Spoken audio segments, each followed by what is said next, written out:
कोई बंदा किते सफर ते पै जांदा सी, सुबह सुबह का टाइम से उन्हें की वेख्या कि एक बंदा कुहाड़े दे नाल एक दरख्त पिया वढ़दा, ये उहदे कोलों दी लंघ गया। शहर गया, ये जिन्ने काम करने वाले है सन ना, इन्हें अपने सारे काम मुकाए, निपटाए। जो ये वापस आया ना तो उन्हीं देर पिछला टाइम हो गया। इन्हें वेख्या कि वही बंदा उस दरख्त नूं अजे भी लग्या है, लेकिन दरख्त वढ़िया नहीं गया। ये थोड़ा जिहा फिक्रमंद होया कि यार मैं शहरों इन्ने कम कर आया वां, किन्ने कम सन करने वाले, एड्डी वड्डी दिहाड़ी मैं शहर ला आया, तो ये हजे तक उस दरख्त नूं लगा आवे, तो दरख्त क्यों नहीं वढ़िया गया। ये जिहड़े सियाणे बंदे हुंदे ने ना, बरीक बंदे हुंदे ने, वो गौर फिक्र करते हैं। तुहानूं इस गल दा पता है कि गौर फिक्र का हुक्म किन्ने दिता है? सियाणे बंदे, दाना ते बारीक बंदे गौर फिक्र करते हैं, नुकते ते पॉइंट नोट करते हैं। जो ये कोल किसी बहाने ना खलो गया ना, तो इन्हें तवज्जो की, तो ये समझ दे विच गल आ गई कि दरख्त ना कट्टे जाण की वजह की। वो वजह यह सी कि वो जिहड़ा कुहाड़ा सी ना, जिहदे नाल वो दरख्त वढ़दा सी पिया, वो कुहाड़ा अगू तेज़ करन वाला सी। कुहाड़ा तेज़ नहीं सी, लगन वाला सी, जिहदी वजह तो मतलब वो दरख्त उहदे कोलों नहीं सी वढ़िया गया अजे तक। ये ना किसी बहाने दे नाल उहदे नाल गल शुरू करन लगा कि आखन लगा, भाई तुहाडे नाल एक गल करनी। राह जांदे ही भी मशवरा दे छड़न। कई लोग ना मुफ्त मशवरा भी नहीं लेंदे।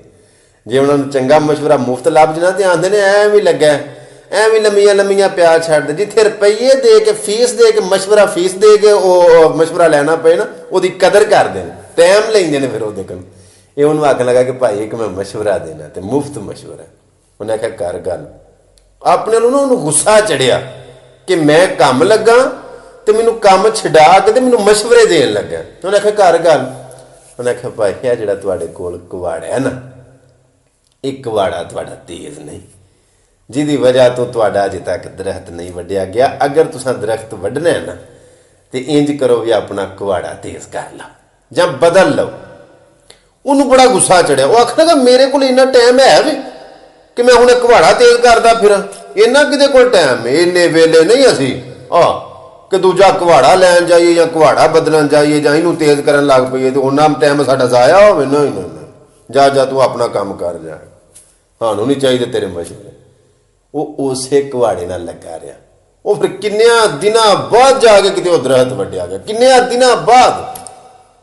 यह गल मेरे सुनाने का मतलब ये वे कि अगर बड़ी मेहनत करने के बावजूद भी तुहानू रिजल्ट कोई नतीजा नहीं ना मिलता पिया, तो गौर करो, फिक्र करो, अपनी चाल नू बदलो, अपने काम की रूटीन नू बदलो, तो वजह जानने की कोशिश करो कि किहड़ी वजह तो सानू नतीजा नहीं मिलता पिया, रिजल्ट क्यों नहीं ठीक मिलता पिया। वो वजह जानने की कोशिश करो जिहड़ी वजह तो तुहानू रिजल्ट नहीं मिलता पिया।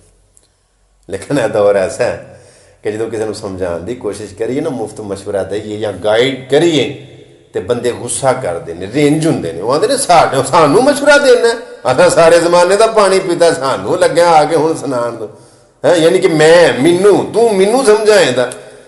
इस वास्ते जेड़े कोल तजर्बा होवे ना, वो सियाणे आंदे नहीं हुंदे कि तजर्बा एक ऐसी कंघी है, ये उदों बंदे नूं मिलदा जदों सिर दे वाल झड़ चुके होंदे। उदों बंदे नूं उस कंघी की कोई लोड़ नहीं होंदी। वो फिर अगलियां नूं देण दी कोशिश करदा है कि आ मेरा मशवरा ले लवो, मेरे को सलाह ले लवो, क्योंकि मैं इस प्रोसैस दे विचों गुजरिया, मैं इस दौर दे विचों गुजरिया वां। लेकिन वो अगले आंदे नहीं, सानू कोई लोड़ नहीं तेरे मशवरियां दी, असीं आप सियाणे।